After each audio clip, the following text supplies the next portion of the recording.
Très ravi de vous retrouver pour cette nouvelle édition d'Afrique Midi. Mesdames et messieurs, bonjour et bienvenue. Les titres.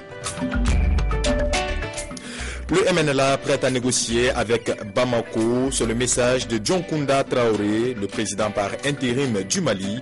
Il a été reçu à l'Élysée par François Hollande. Fin de parcours d'un gang de tueurs composé de 5 personnes en Côte d'Ivoire. Leur spécialité, braquer des domiciles, des voitures de luxe et des personnalités. Interpellés en début de semaine, ils sont soupçonnés d'avoir tenté à la vie du directeur de l'École nationale supérieure. La présidentielle au Mali est maintenue pour le 28 juillet prochain, alors que les opérations contre les groupes islamistes se poursuivent dans le nord du pays. Un peu plus de 2 mois du scrutin, les questions sont nombreuses. La date est-elle tenable? Le pays tout entier pourrait-il voter? Et dans quelles conditions? Pour le président par intérim Dioncounda Traoré, le MNLA qui occupe Kidal serait prêt à des discussions. Dioncounda Traoré et François Hollande affichent leur complicité. François, mon ami, mon frère, répète en boucle le président de la transition. Paris, fort de cette reconnaissance, met la pression pour une présidentielle au Mali avant fin juillet. Pression aussi pour des discussions rapides avec le MNLA. La rébellion Touareg tient encore la ville de Kidal, empêchant là-bas la tenue du scrutin. Je suis sûr qu'au moment où je vous parle, le MNLA est prêt à s'engager dans un dialogue sincère et profond dans la décentralisation que nous envisageons et qui prévoit des transferts importants de compétences, de responsabilités et de moyens. Je suis certain que le MNLA trouvera son compte. Un émissaire malien vient d'être nommé pour négocier avec le MNLA, une mission complexe. Les rebelles réclament une large autonomie du Nord Mali et pas une simple décentralisation. Pour eux, pas question de laisser l'armée malienne revenir à Kidal. Ce blocage inquiète les pays voisins, en particulier le Niger. Pour Niamey, un scrutin est impensable sans Kidal. Il faut un consensus. Si on veut avoir un accord pour permettre aux uns et aux autres de sauver un peu la face, on peut considérer que symboliquement, on n'aurait pas besoin de l'armée malienne dans la ville de Kidal intramuros, mais que l'armée malienne se déploie dans la région. Cette élection doit se tenir, martèle le président français, et pour ça, il s'engage. S'il le faut, son armée encadrera l'administration civile malienne à Kidal pour la tenue du vote. Des opérations au sol appuyées par des frappes aériennes. Depuis jeudi, l'armée nigériane est engagée dans une vaste offensive pour tenter de déloger la secte Boko Haram.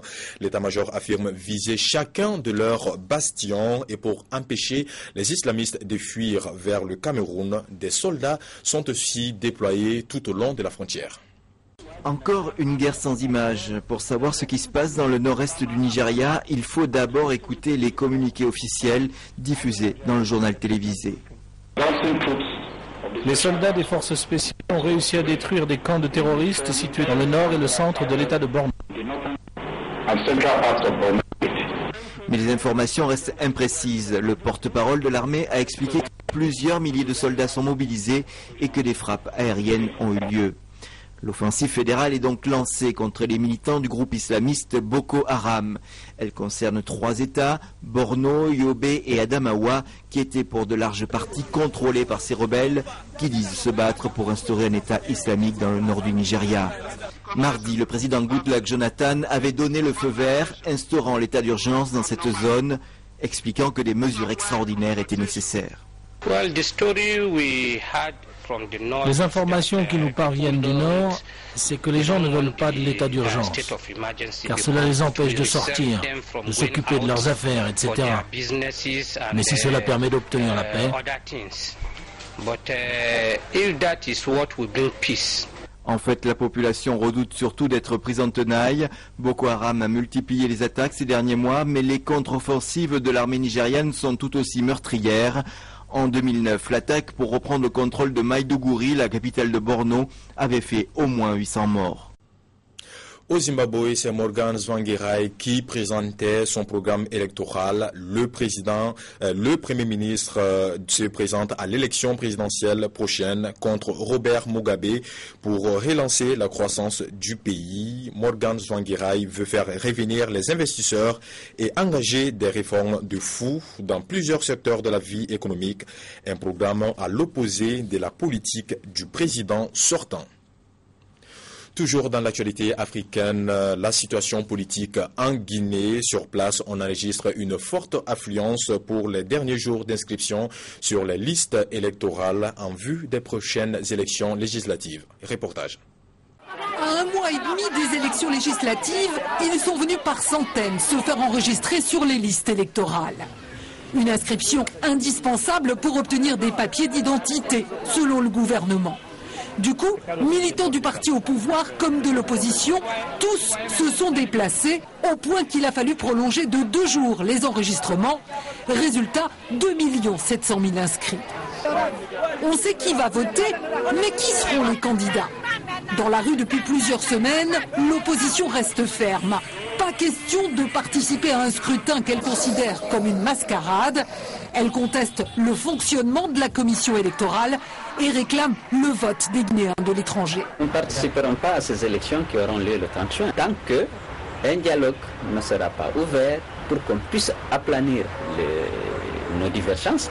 Nous allons organiser de manière continue à un moment donné des manifestations pour marquer notre opposition à l'organisation des élections. Et c'est ce que nous allons commencer la semaine prochaine.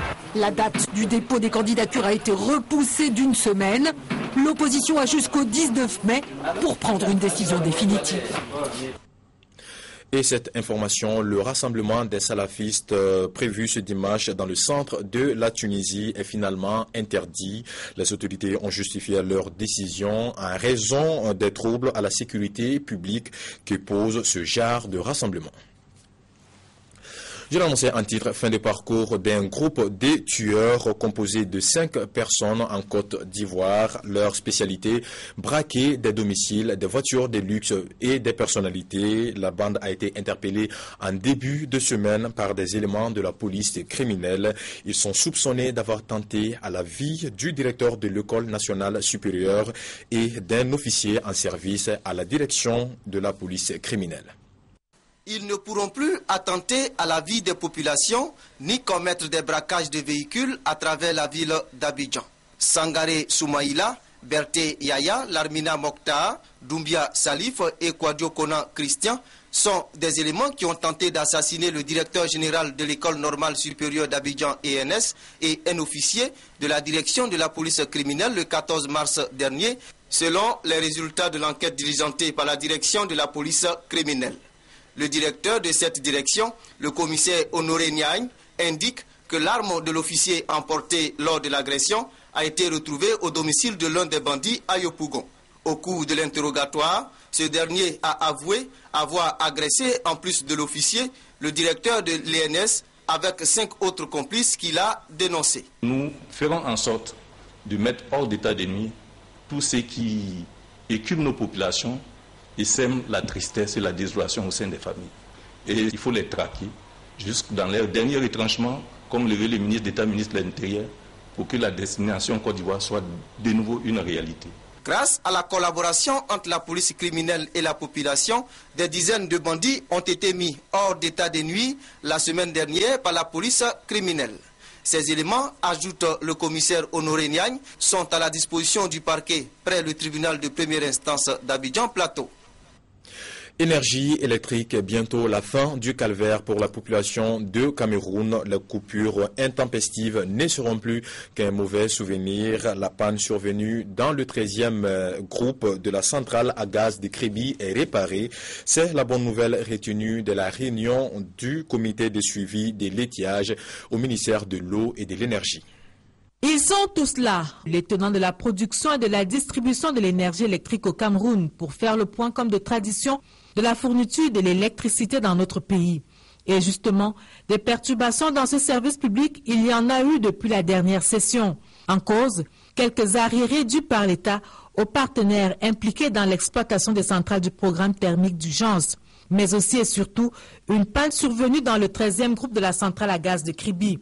Aujourd'hui, heureusement, les responsables vous le disent, le plus dur est passé. Le réseau a été perturbé en raison d'une panne qui a eu lieu sur une des machines, des 13 machines de la centrale de Kribi, qui nous a obligés non seulement à faire des réparations sur ce groupe, mais aussi à revoir tous les autres groupes. Des tests de performance ont été réalisés sur ces machines et ils ont été concluants. Actuellement, nous sommes en train de procéder aux tests d'endurance sur cette centrale.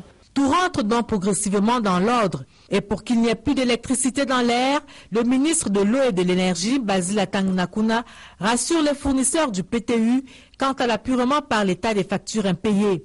Toute chose qui, couplée aux mesures prises par les autres maillons de la chaîne, KPDC, EDC et AES Sonel, permettront le plein d'énergie ce 20 mai et après. Et hors de notre continent, Jorge Videla est mort à l'âge de 87 ans. L'ancien dictateur argentin au pouvoir de 1976 à 1981 purgea une peine de prison à vie pour crime contre l'humanité. Il a mené une sanglante répression avec torture, vol de bébés et l'élimination de plus de 30 000 opposants.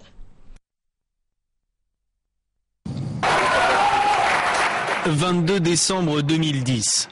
Pour ces Argentines qui ont toutes perdu des proches sous la dictature, c'est un grand jour.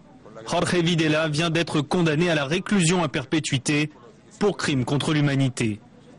En 2012, l'ancien dictateur écope cette fois de 50 ans de prison pour avoir kidnappé les enfants d'opposants politiques. La plupart ont disparu pour toujours. Mars 1976. Le général Jorge Videla devient président de la République à la suite d'un coup d'État. Commencent alors les heures les plus sombres de la répression militaire.